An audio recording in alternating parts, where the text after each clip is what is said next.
साहित्य में 9 रस होते हैं। हास्य है, करुण है, बीभत्स है, भयानक है, अद्भुत है, रौद्र है, ये सब 9 रस हैं। परंतु भक्ति को भी रस रूप में, शास्त्रीय रूप में स्थापित करने का काम यह रूप गोस्वामी ने 2 ग्रंथों के माध्यम से किया। पहला भक्ति रसामृत सिंधु और उसका परिशिष्ट ग्रंथ है उज्ज्वल नीलमणि।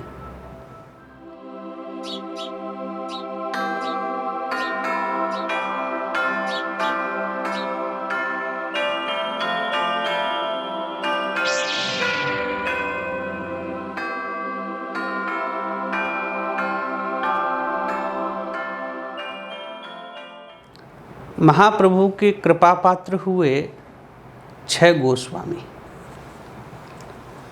जो विशेष, वह 6 गोस्वामी इसलिए विशेष कृपा पात्र कहे गए कि महाप्रभु ने उनको नीलांचल अपने पास नहीं रखा और उनको ब्रज में भेजा है। अनंत कोटि, असंख्य गौर भक्त वृंद हैं। महाप्रभु के परिकर की कोई सीमा नहीं है, कोई संख्या नहीं है, अनंत है। उस अनंत में से उन्होंने 6 गोस्वामियों का, 6 भक्तों का चयन किया और वह ब्रज में उनको कार्य के लिए भेजा, एक विशेष कार्य के लिए। विशेष कार्य क्या है? ब्रज का रक्षण, ब्रज का संवर्धन। वह ब्रज लीला जो कृष्णावतार के बाद, कृष्ण लीला पूर्ण होने के बाद कहीं लुप्त हो गई थी, उस रस को, उस ज्ञान को, उस स्थिति को पुनः स्थापित करना, यह महाप्रभु का 6 गोस्वामियों को ब्रज में भेजने का एकमेव विशेष कारण है।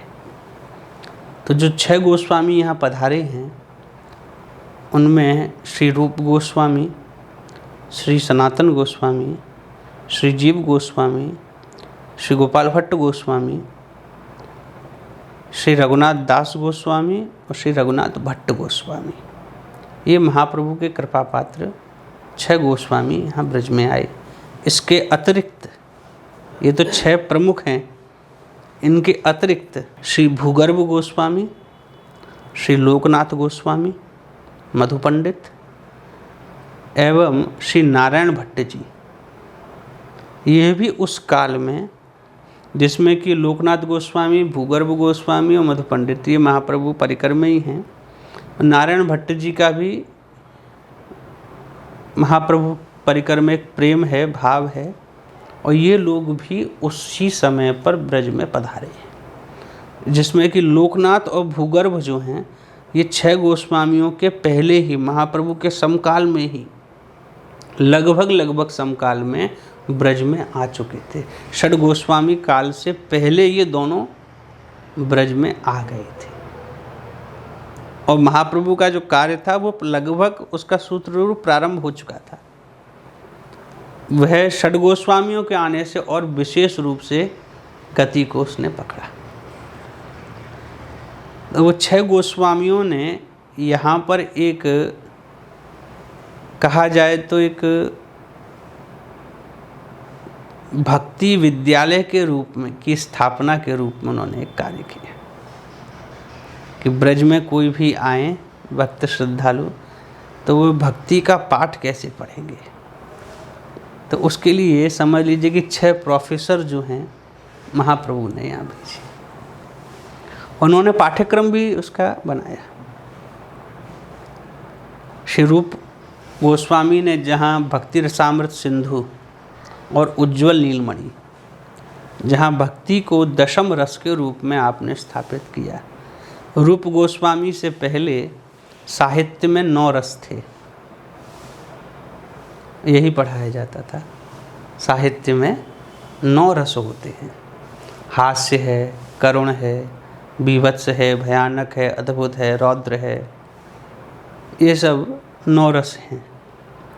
परंतु भक्ति को भी रस रूप में, शास्त्रीय रूप में स्थापित करने का काम यह रूप गोस्वामी ने 2 ग्रंथों के माध्यम से किया। पहला भक्ति रसामृत सिंधु और उसका परिशिष्ट ग्रंथ है उज्ज्वल नीलमणि। ये 2 ग्रंथों के रूप से आपने भक्ति को रस रूप में स्थापित किया। भक्ति भी एक रस है, जैसे हास्य एक रस है, मधुर एक रस है, करुण एक रस है। इसके विषय में साहित्याचार्य कहते करुण ही एकमात्र रस है। भवभूति जैसे आचार्यों ने स्थापित किया कि करुण ही एकमात्र रस है। साहित्य की प्राचीन परंपरा ने कहा आद्येव परो रस, श्रृंगार ही परम रस है। भवभूति ने स्थापित किया कि नहीं, करुण ही परम रस है।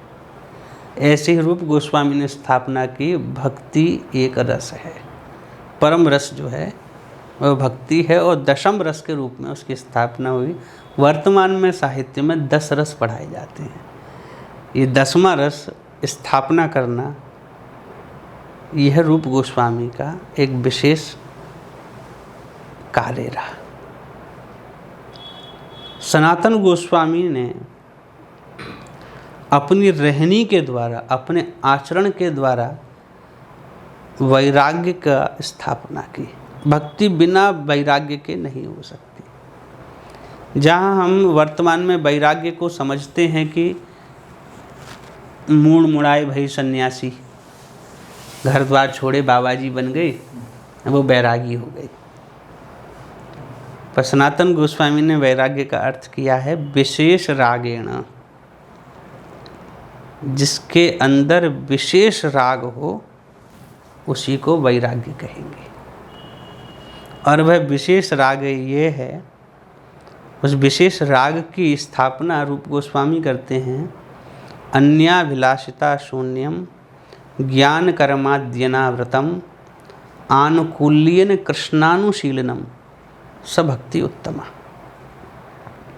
कि भक्ति, वो वैराग्य जो विशेष राग जो है वह क्या है कि अपने अंदर किसी भी प्रकार की अभिलाषा नहीं रहे। अन्याभिलाषिता शून्यम, कोई भी अन्य अभिलाषा ना रहे। अन्य का अर्थ हो गया कि एक पक्ष है, उसके अलावा। तो वह पक्ष क्या है? आनुकूल्यन कृष्णानुशीलनम, कृष्ण के अनुकूल होकर के, अपने इष्ट के अनुकूल होकर के उनका अनुशीलन अर्थात उनकी प्रेममयी सेवा। इसके अतिरिक्त जीव के मन में, भक्त के मन में कोई और अभिलाषा ना हो। अन्याभिलाषिता शून्यम ज्ञान कर्माद्यना व्रतम, जिसमें ज्ञान और कर्म ये दोनों मार्गों की प्राधान्यता ना हो। कि जो ज्ञानी है वह कहीं ज्ञान के जंजाल में फंसा रह जाएगा, वह उस प्रेम को प्राप्त नहीं कर पाएगा, उसको कहीं ना कहीं ज्ञान का अहंकार ले डूबेगा। और जो कर्मी है, जो कर्म मार्ग पे चल रहा है, वह कहीं अपनी मर्यादा का उल्लंघन नहीं कर पाएगा,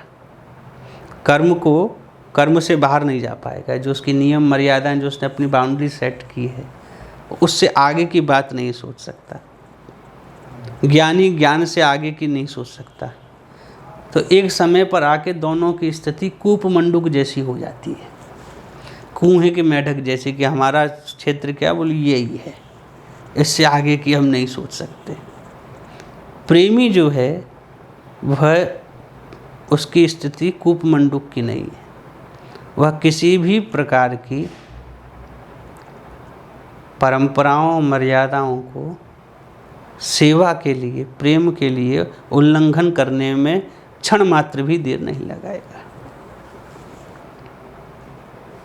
परमानंद दास जी का एक पद है इस विषय में, कौन रस गोपिन लीनो घूंट,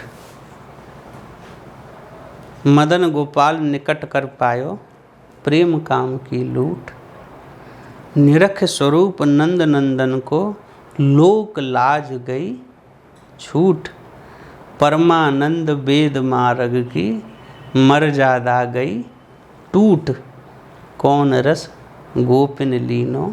तो जहाँ वेद मार्ग की मर्यादा भी टूट जाए, जहाँ सेवा के लिए संबंध ज्ञान आवश्यक ना हो, ये हमारे माता हैं, ये हमारे पिता हैं, ये हमारे भाई हैं, ये हमारे बंधु हैं। इस रूप में भी यदि कहीं सेवा है तो उसमें संबंध पहले है, सेवा का आग्रह बाद में। हम ईश्वर की किसी भी भाव में, ये हमारे स्वामी हैं, जगत पालक हैं, तो संबंध ज्ञान से यदि हम सेवा करेंगे तो सेवा बाद में होगी, संबंध का ज्ञान पहले होगा। ये स्वामी हैं इसलिए हम इनकी सेवा कर रहे हैं, ये ईश्वर हैं इसलिए हम इनका भजन कर रहे हैं। तो पहले संबंध है, फिर सेवा है। जहाँ ये स्थिति है वहाँ हम मर्यादा का उल्लंघन नहीं कर पाएंगे, और जहाँ सेवा पहले है, संबंध बाद में है, वहाँ मर्यादा का उल्लंघन करने के लिए, संबंध को भी परे हटने के लिए और ज्ञान को दूर करने के लिए हमको तनिक सी भी देर नहीं लगेगी। इसके विषय में भागवत की एक अंतर कथा है, बड़ी सुंदर। इंद्र ने ब्रज पे कोप किया। सब ब्रजवासी डरते डरते ठाकुर जी के पास गए, बोले तुमने इंद्र की पूजा नहीं करी, गिरिराज का पूजन करवा दिया है, सो इंद्र अब वर्षा कर रहा है। सो ठाकुर जी ने खेल खेल में अपने हाथ पे गिरिराज जी को धारण किया। इत्युक्तेन हस्तेन अचल धारण, ठाकुर जी ने अपना हाथ ऊंचा किया और हाथ पे गिरिराज जी धारण कर लिए। 7 दिन 7 रात तक 7 कोस के गिरिराज जी को 7 वर्ष के बालक ने धारण किया। उस समय ठाकुर जी की आयु 7 वर्ष की है, 7 कोस के गिरिराज जी हैं, और 7 दिन 7 रात तक आपने धारण किया। इंद्र हार गया, उसने माफ़ी मांग ली, गिरिराज जी को वापस रख दिया गया। ब्रज में सब जीवन जो है सामान्य हो गया। तब वहाँ पे सभी ब्रजवासी नंद बाबा के पास आते हैं और आकर के कहते हैं कि हमें आपके लाला में एक दोष दिखाई देता है। नंद बाबा ने कही क्या दोष है, अभी तो सबकी रक्षा करी है और अभी कह रहे हो तुम्हारे छोरा में कोई दोष है। बोले एक दोष दिखाई देता है, कहीं तुम्हारा लाला ईश्वर तो नहीं है, भगवान तो नहीं है, ये उसमें कहीं दोष तो नहीं है। क्योंकि यदि ये भगवान हुआ तो फिर इसको घर में नहीं रख पाएंगे हम, इसके साथ खेल नहीं पाएंगे, इसको गैया नहीं चराने देंगे। इधर ठाकुर जी भी डर रहे हैं कि अगर कहीं इन्होंने मुझे भगवान मान लिया तो छोटे से आले में बिठा देंगे, 2 अगरबत्ती दिखाएंगे, 4 चिनौरी को भोग लगाएंगे और फिर भूल जाएंगे। भगवान की यही स्थिति है आजकल। 2 मिनट पूजा करी, हाथ जोड़े और चल दिए, फिर पूरे 24 घंटे में फिर भगवान को कोई देखा रेखा नहीं है। तो मेरी भी यही स्थिति होगी, बाहर से केवाड़ लगा के ताला और लगा देंगे, मैं कहीं जा भी नहीं पाऊँगा। तो ये मुझे भगवान ना माने। तो नंद बाबा ने कही कि नहीं नहीं, मेरा लाला भगवान नहीं है, नारायण समो गुण ही। गर्गाचार्य जी ने जब इनकी कुंडली लिखी थी तब कहा नारायण के गुण के समान है। जैसे कोई में भैरव जी आ जाएं, कोई में हनुमान जी आ जाएं, कोई में काली मैया आ जाए, ऐसे ही जब जब हम पे कुछ संकट आते हैं, ब्रजवासियों पे कोई संकट आता है तो इनके शरीर में नारायण घुस जाते हैं। जैसे कोई के शरीर में काली आ जाए, देवी आ जाए, भैरव जी आ जाते हैं, पितृ आ जाते हैं, तो ऐसे ही नारायण समोगुण ही नारायण इनके अंदर प्रवेश कर जाते हैं। और जब लीला हो जाती है नारायण चले जाते हैं। लाला हमारा विशुद्ध लाला है। तो जहाँ ईश्वर भाव नहीं है, जहाँ ज्ञान नहीं है, उसका ऐश्वर्य भी नहीं है, जहाँ केवल सहजता है, उस सहज प्रेम को प्राप्त करना यह जीव का परम कर्तव्य है। ईश्वर से प्रेम, ठाकुर से प्रेम, उसकी ठकुराई को देख के नहीं, उसके ऐश्वर्य, उसके ज्ञान, उसकी महिमा से युक्त होके नहीं। ईश्वर और जीव का तो सहज संबंध है, जिसको वेद में उपनिषद में कहते हैं द्वा सुपर्णा सोय जस सुखाया। एक डाल पर बैठे दो पंछी हैं। तो जीव और ईश्वर का ऐसे ही मिलन हो, ऐसा ही प्रेम हो। उसमें कोई संबंध ज्ञान की आवश्यकता, कहीं ऐश्वर्य ज्ञान की आवश्यकता ना हो। तो अन्याभिलाषिता शून्यम ज्ञान कर्माद्यना वृतम।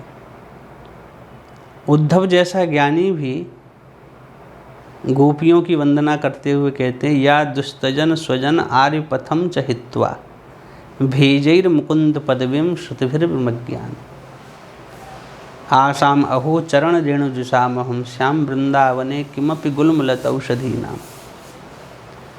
मैं उन गोपियों की चरण रज प्राप्त करना चाहता हूँ, और वो प्राप्त करने के लिए सहजता में उन गोपियों की चरण रज मिल जाए, इसलिए मुझे भगवान कृपा करके अगले जन्म में वृंदावन में कोई घास का तिनका, कोई पौधा, कोई औषधि बना देना, कोई पेड़ बना देना। मुझे मनुष्य शरीर नहीं चाहिए। यहाँ ब्रज में रहूँगा तो उनकी चरण रज अनायासी उड़ के मुझको मिल जाएगी। वे गोपियाँ जिन्होंने कृष्ण सेवा के लिए अपने स्वजन और आर्यपथ, वेद मार्ग की जो मर्यादा है उसका नाम दिया आर्यपथ। जो आर्यों ने, आर्य अर्थात हमसे बड़ों ने, उन श्रेष्ठ महापुरुषों ने जिस मार्ग का वर्णन किया है, उपदेश किया है, उस मार्ग को भी जिन्होंने कृष्ण सेवा के लिए, प्रेम के लिए, भक्ति के लिए, और जिसको छोड़ना अत्यंत ही दुरूह है, दुस्तज है, जो छोड़ा नहीं जा सकता, उसको क्षण मात्र में छोड़ दिया। और श्रुतियाँ भी जिन गोपियों के पीछे पीछे डोल रही हैं, ऐसी गोपियों की चरण रज में प्राप्त करना चाहता। आसाम अहो चरण रेणुजुषाम। तो वह सहज प्रेम जो है, ज्ञान कर्माद्यनावृतम, उससे अनावृत हो, आवृत नहीं हो। अगर प्रेम को आवृत कर दिया गया, किसी चीज़ से ढक दिया गया, उसकी हमने एक सीमा बना दी, तो प्रेम फिर प्रेम नहीं रहेगा। जैसे जल धारावत रहे, स्वच्छंद कल्लोलनी धारा हो, तो वह ताजी बना रहता है, उसमें वैज्ञानिक गुण भी रहते हैं, औषधीय गुण भी रहते हैं। पर यदि जल को कहीं आबद्ध कर दिया जाए, कहीं एक निश्चित सीमा में बांध दिया जाए, तो जल खराब हो जाएगा, सड़ जाएगा। ऐसे ही प्रेम को भी यदि हम ज्ञान और कर्म की परिधि में बांध देंगे, ठाकुर के अनुकूल होकर के, न कि ठाकुर को अपने अनुकूल बना करके। वर्तमान में जो हम भक्ति देखते हैं, सेवा देखते हैं, प्रेम देखते हैं, वह ठाकुर के अनुकूल होके नहीं है, ठाकुर को अपना अनुकूल बना करके। अपने अनुकूल ठाकुर जी, हम जब हमारी मर्जी होगी तो हम तभी उठेंगे, तभी लगाएंगे भोग, तभी सेवा करेंगे जब हम पे समय होगा। अपने अनुकूल सेवा करेंगे, ठाकुर के अनुकूल सेवा नहीं।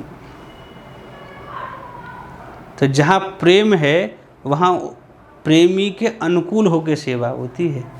जहाँ प्रेमी को अपने अनुकूल बना लिया जाएगा, प्रेम का वहीं रसाभास हो जाएगा, प्रेम में प्रेम नहीं रहेगी, वामता आ जाएगी। प्रेम प्रेम ही निश्चल बना रहे, उसमें प्रेमी जो है वह अपने प्रेमास्पद के प्रति अनुकूल भाव रखेगा, प्रेमास्पद के अनुकूल होगा, ना कि उसे अपने अनुकूल बनाएगा। तो आनुकूल्येन कृष्णानुशीलनम स भक्ति उत्तमा, वह भक्ति उत्तम है। उस रस को इस वृंदावन विद्यालय में जो पाठ्यक्रम निर्धारित किया गया और उसका जो मुख्य बिंदु जो था वो यही था, आनुकूल्येन कृष्णानुशीलनम। तो सनातन गोस्वामी ने अपने आचरण से,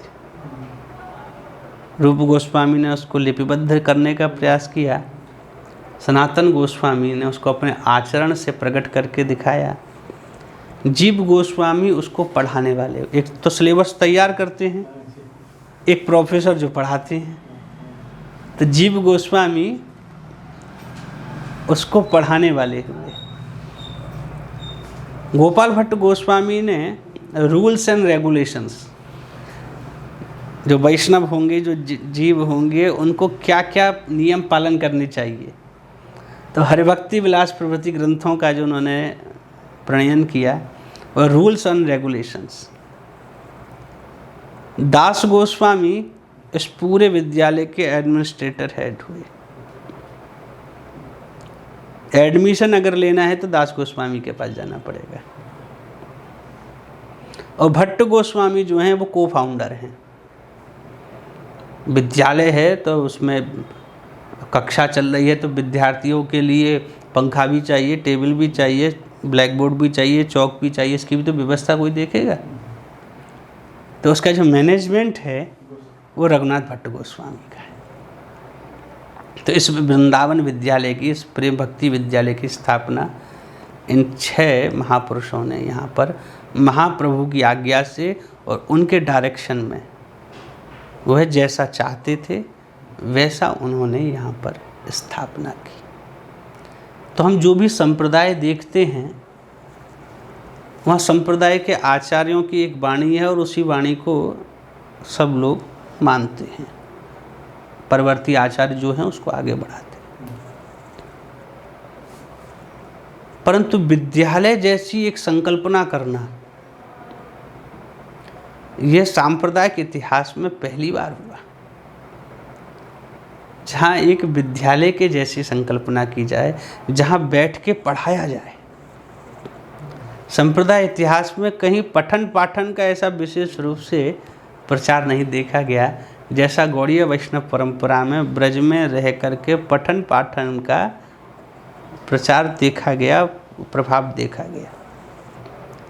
कि बाहर से लोग आते हैं, षड गोस्वामियों के पास बैठ करके ग्रंथों की शिक्षा लेते हैं।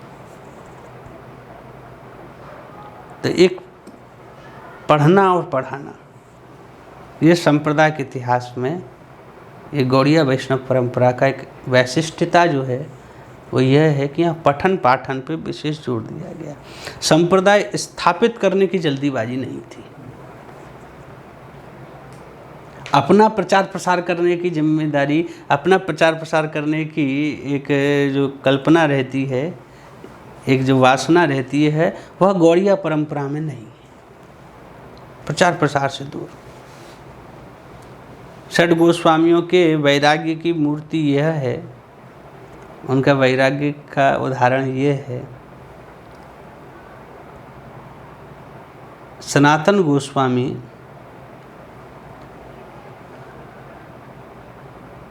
द्वादश आदित्य टीला पर बैठे हैं, भजन कर रहे हैं, और जिसका भजन कर रहे हैं, जिसका स्मरण कर रहे हैं, जिसकी लीला गान कर रहे हैं, जिसके नाम रूप गुण का स्मरण कर रहे हैं, वह मदन मोहन साक्षात उनके पास बैठे हुए हैं, उनसे खेल रहे हैं।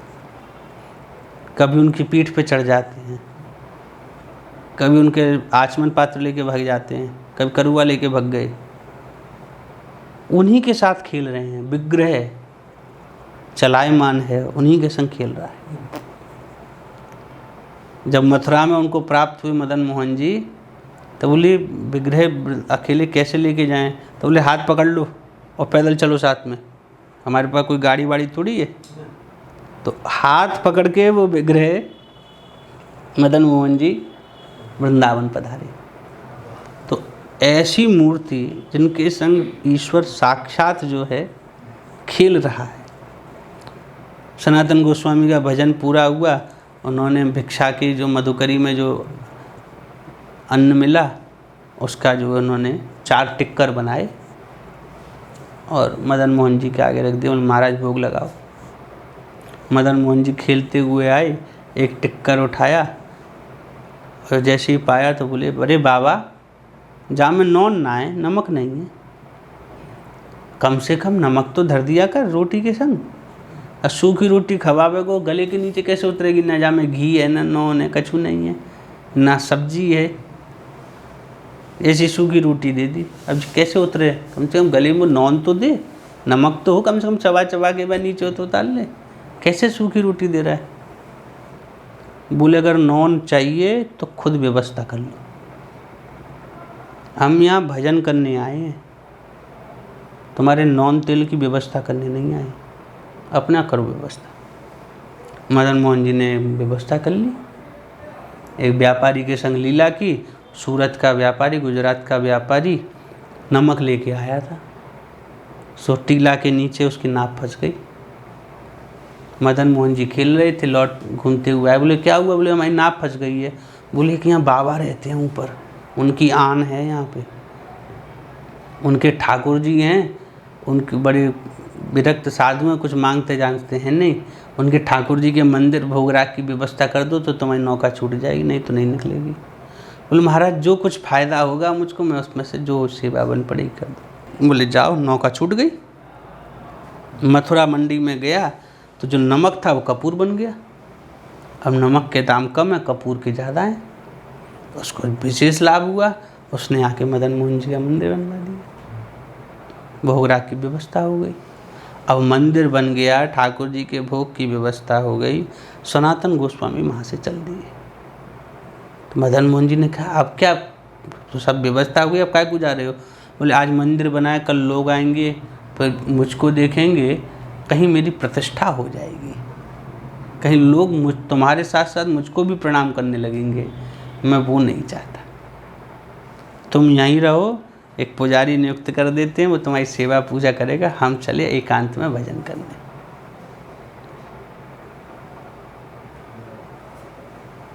आज तक मदन मोहन जी सूखी बाटी पाते हैं बिना नमक की। बोले नमक तो मैं बाबा के हाथ से ही लूँगा। आज धन वैभव है करौली में, आप राजा के घर में बैठे हुए हैं, कोई कमी नहीं है, आज भी बिना नमक की रोटी खाते हैं। नमक तो सनातन के हाथ से ही लेना है। सनातन चले गए। वैराग्य, फंसना नहीं है, प्रतिष्ठा के लोभ में नहीं फंसना, अपने पूजन अपने सम्मान के लोभ में नहीं फंसना। तो जो संप्रदाय के प्रचार प्रसार और प्रतिष्ठा का विषय उन आचार्यों के कल्पना में नहीं था, केवल प्रेम और भजन, यह कैसे पढ़ाया जाए, यह जीवों को कैसे दिया जाए, यह उनका कार्य क्षेत्र था। अपनी प्रतिष्ठा, अपना प्रचार प्रसार, संप्रदाय का प्रचार प्रसार, ऐसा नहीं। संप्रदाय जैसी कोई बात ही नहीं थी उस समय तक। गौड़िया संप्रदाय का आधारशिला रखी गई जब वृंदावन पे आक्रमण हुए। गोविंद देव जी यहाँ से जयपुर पधारे हैं और जयपुर नरेश की राज्यसभा में बलदेव विद्याभूषण ने, षडगोस्वामी काल के बाद में बलदेव विद्याभूषण ने गोविंद भाष्य वहाँ प्रस्तुत किया है और तब संप्रदाय की मान्यता प्राप्त हुई है। लगभग 100-125 वर्षों का बाद, षडगोस्वामी काल के। तो उन आचार्यों के मन में संप्रदायगत ऐसा कोई प्रचार प्रसार करने के मन में नहीं था। यह भी गौड़ियाओं की एक विशिष्टता है। जहाँ हम अन्य संप्रदायों के ऊपर देखेंगे तो जहाँ आचार्य हुए, उन्होंने समय से ही आज परवर्ती आचार्यों ने और मूल आचार्य ने संप्रदाय का प्रचार प्रसार किया। पर गौड़िया परंपरा में षडगोस्वामी काल और उनके परवर्ती काल में भी संप्रदाय जैसी एक सीमित भावना वह उनकी कल्पना में नहीं थी। जीवेर स्वरूप है नित्य कृष्णदास। प्रत्येक जीव जो है वो ठाकुर जी का सेवक है, उनका अंशी है। तो इसमें कोई एक सीमित दायरा नहीं। जो ग्रंथ लिखे गए, ये गौड़ियाओं की जो वैशिष्टता है, गौड़ीय संप्रदाय की जो ग्रंथ लिखे गए, वह किसी एक संप्रदाय, एक सीमा, एक निश्चित अवधि के लिए नहीं लिखे गए। हरि भक्ति विलास जहाँ वैष्णवों के नियमों का उल्लेख करता है, वह केवल गौड़ीय संप्रदाय के वैष्णवों के नियम के लिए नहीं है, वह वैष्णव मात्र के लिए है। आप चाहे किसी भी संप्रदाय, किसी भी परंपरा, किसी भी मर्यादा को मानते हो, नियम सबके सार्वजनिक है, सार्वत्रिक नियमों का पालन किया। भक्ति रसामृत सिंधु केवल एक विचारधारा, एक परंपरा, एक संप्रदाय के लिए नहीं है, सभी के लिए है, ओपन फॉर ऑल। यह गौड़िया आचार्यों की एक वैशिष्टता रही, वो एक सीमा में आबद्ध नहीं रहे। उनका जो भी कार्य क्षेत्र रहा, उन्होंने जो भी कुछ लिखा, उन्होंने जो भी उपदेश किया, जो भी मर्यादाएं स्थापित की, वह केवल एक के लिए नहीं है, वह सभी के लिए।